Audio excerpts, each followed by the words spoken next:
A vida de São José, revelada à abadesa Maria Cecília Bage. José, fiel e exemplar, cumpridor da lei. O santo se comportou como um fiel e exemplar observador da lei mosaica. Em sua vida, jamais transgrediu quaisquer prescrições. Mantinha-se permanentemente atento às suas mais íntimas particularidades, pois, como muitas vezes mencionado, amava a Deus com todas as forças e espírito, mostrando sempre grande sentimento de caridade para com seu próximo e suplicando para que a todos concedesse muitos benefícios materiais e especialmente espirituais. Aplicava-se intensamente na perseguição desses objetivos e fazendo muitas esmolas aos mais necessitados. Frequentemente, abstinha-se do necessário para si e sua família, para poder ajudar os pobres, pelos quais muito se compadecia. Se por qualquer razão não podia praticar essa caridade, procurava de alguma forma confortar os necessitados com as palavras amigas de compaixão. Era muito comum mesmo que as pessoas o procurassem para ajuda. Na medida do possível, jamais deixou de atendê-las, e com grande satisfação interna, até mesmo alguns dos que o perseguiam o procuravam em ocasiões de premência, sendo atendidos sem qualquer demonstração de mágoa. E entre eles não faltaram os que acabaram por ser seus amigos e até mesmo admiradores, solicitando seu perdão pelas ofensas feitas e palavras injuriosas proferidas. Era tão grande o seu amor ao próximo que se mantinha em constante alerta, esforçando-se pela paz eterna daqueles que pretendiam converter ao seu Deus. Tinha imenso desejo que todos viessem a conhecer o Messias, já presente na terra, e que reconhecesse o grande benefício que ele representava, e que se mostrasse agradecidos ao Pai Celeste que o havia enviado. Sofria muito ao ver que muitos não entendiam ser Jesus o próprio Messias prometido, desejando que todos o recebessem com boa vontade, afeto e carinho. Todavia, sabedor que eles não conheciam o fato, contentava-se em rezar ao Senhor por todos, executando também por eles os atos de gratidão e consideração por ele que se mostrava tão misericordioso e condescendente com as pessoas. Já foi relatada também a grande caridade que o santo demonstrava pelos agonizantes. Não podendo solucionar seus problemas de saúde, José passava noites inteiras ao lado deles, assistindo-os no que podia, implorando a divina misericórdia de Deus para eles. Sabendo que moribundos eventualmente se encontravam em estado de pecado, esforçava-se ao máximo para que se recuperasse um pouco, para poder conduzi-los à amizade do Senhor. E para os que já se encontravam em desgraça, rezava a Deus para que os assistisse naquela situação tão terrível que enfrentavam. E Deus, sabendo de sua grande compaixão pelos doentes, permitia que ele diferenciasse claramente quais as pessoas em de muitas orações pudessem solicitar a sua misericórdia para os que fossem pecadores. Eram tantas lágrimas que derramava nessas oportunidades tão copiosas e sentidas que molhavam o chão dos locais onde rezava. Será impossível descrever-se a importância para ele do preceito da lei, ordenando a todos que amassem a Deus acima de tudo, com todas as forças, e também ao próximo como a si mesmo. E ele se empenhava ao máximo em obedecer a tal mandamento. Não quer isso dizer que por isso desrespeitasse ou não cumprisse os demais mandamentos da lei mosaica. Recebida diretamente de Deus, respeitava e cumpria rigorosamente todos os seus preceitos com exatidão e grande pontualidade. Como de obrigação, todos os anos, por ocasião da Páscoa, ia ao Templo de Jerusalém para cumprir com as necessárias preces em outras épocas do ano. Por iniciativa própria, iam também àquele local sagrado e lá se mantinha em demoradas orações. Essas visitas voluntárias levavam grande alegria ao seu espírito. Desejava ardentemente que todos observassem à risca a lei de Moisés. Entristecia-se profundamente vendo que alguém não a respeitasse e orava intensamente por essas pessoas para que se corrigissem. Tantas eram suas preces por elas que muitas acabaram por mudar seus hábitos errados. Eram muito eficientes as suas palavras de alerta para os transgressores, convencendo-os de que se encontravam em erro e fazendo com que considerasse suas atitudes e compreendesse o mal implícito na não observância da lei, sendo tais infratores às vezes pessoas às quais não tinha acesso. Postava-se na frente ao Senhor, lacrimejando profundamente, e pedia para que as iluminasse em termos do mal que praticavam, e suplicava para que ele as corrigisse em suas faltas. O Senhor, como sempre, o atendia, e muitas daquelas pessoas se corrigiam e passavam a respeitar os mandamentos da lei. É claro que elas não tinham conhecimento da origem de suas repentinas mudanças de costumes, e essa era também uma das graças que o santo solicitava constantemente. Quando em colóquios com Jesus e Maria, justamente sobre esses problemas de desrespeito à lei, sempre demonstrava seu vivo e inexplicável interesse em que todos a respeitassem com exatidão.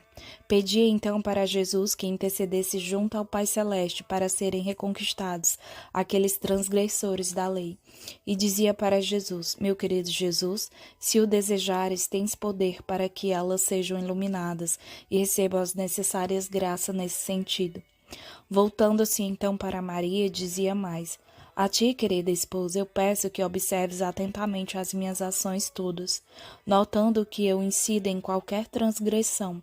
Deves avisar-me e também corrigir-me. Tal pedido faço em nome do grande amor que tens por Deus para permanecer na estrita observância da sua lei, com toda a exatidão e tudo e por tudo.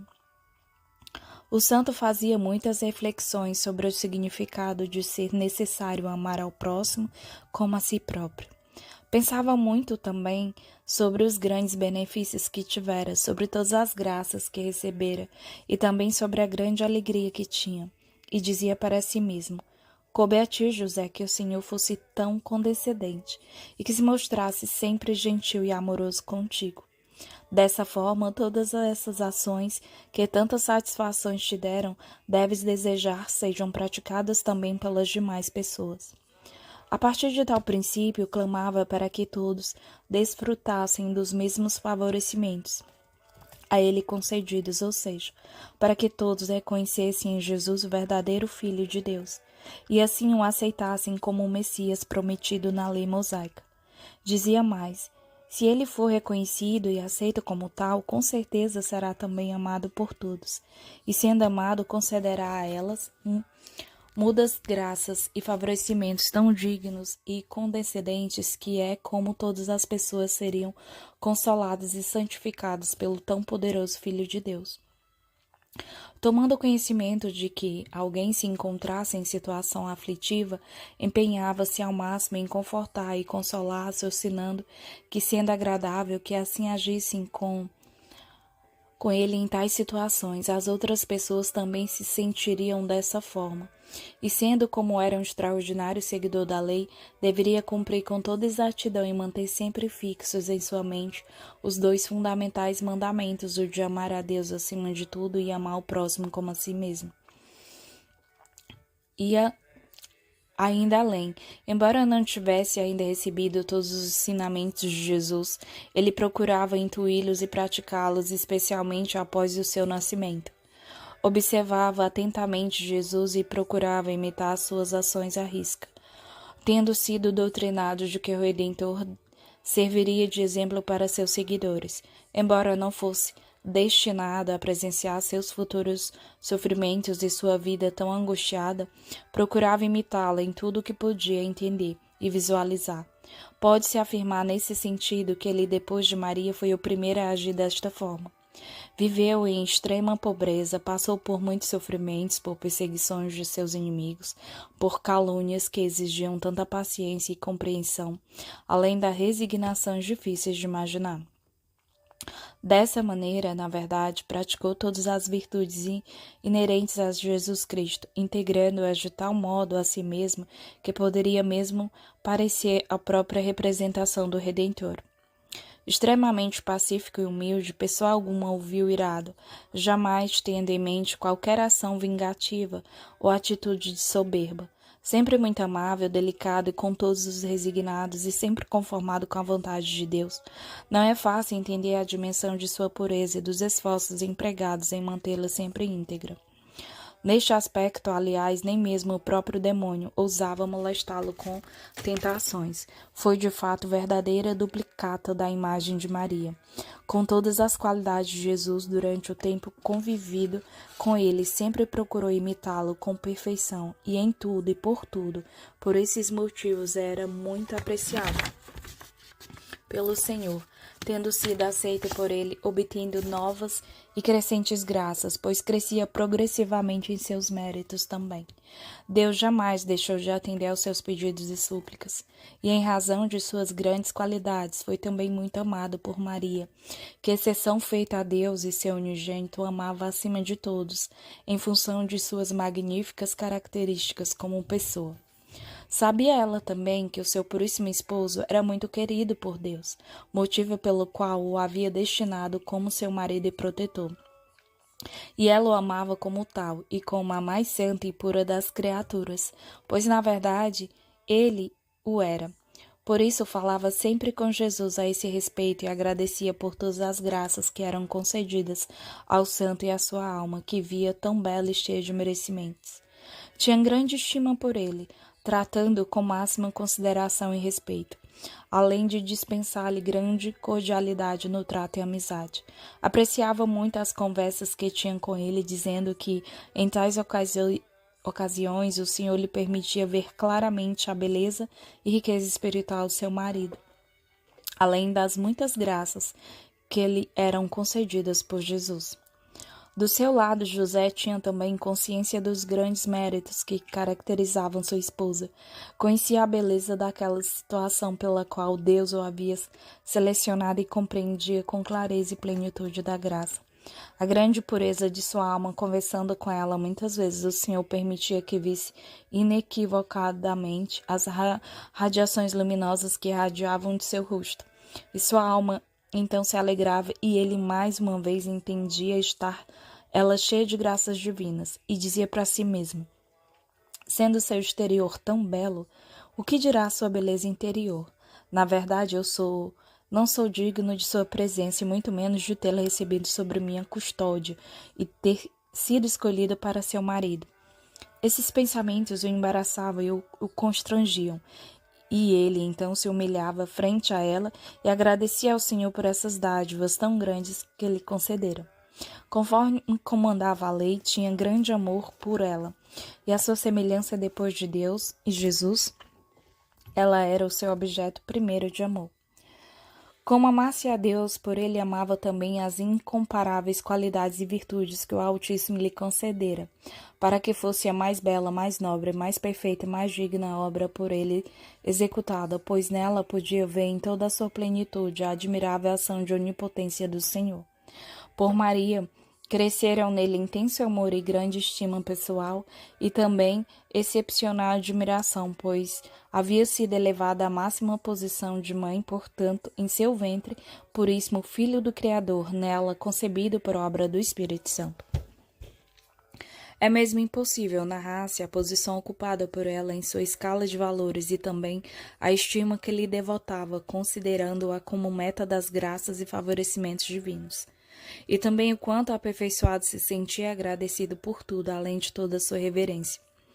Pouco poderia ser dito sobre seus evidentes esforços para garantir a manutenção de sua esposa e do grande desejo que o tomava em termos de fazer algo de útil por ela.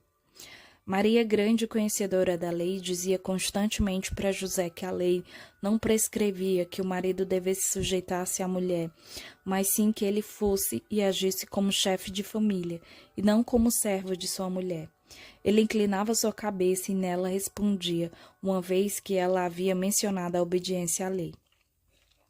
Ele, fiel cumpridor que era da lei, deveria cumprir com suas prescrições, devendo ela então submeter-se completamente a ele em tudo. O santo era também muito grato ao Senhor por ter transmitido tais instruções a Moisés e também de tê-lo feito nascer em meio ao povo santo que conhecia e adorava o Altíssimo. Mas raramente mencionava esses fatos para Maria. Raciocinava em termos das muitas nações pagãs e infiéis que existiam, ainda e delas se penalizava.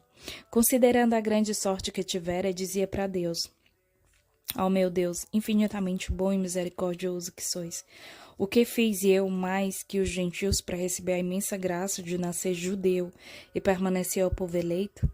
Ó, como vos sou grato por tão grande favorecimento, o de nascer na nação onde vossa lei é seguida e respeitada. Quantas graças haveis concedido ao mais humilde e miserável dos vossos servos, eu vos agradeço e me abrigo a seguir para sempre essa vossa lei.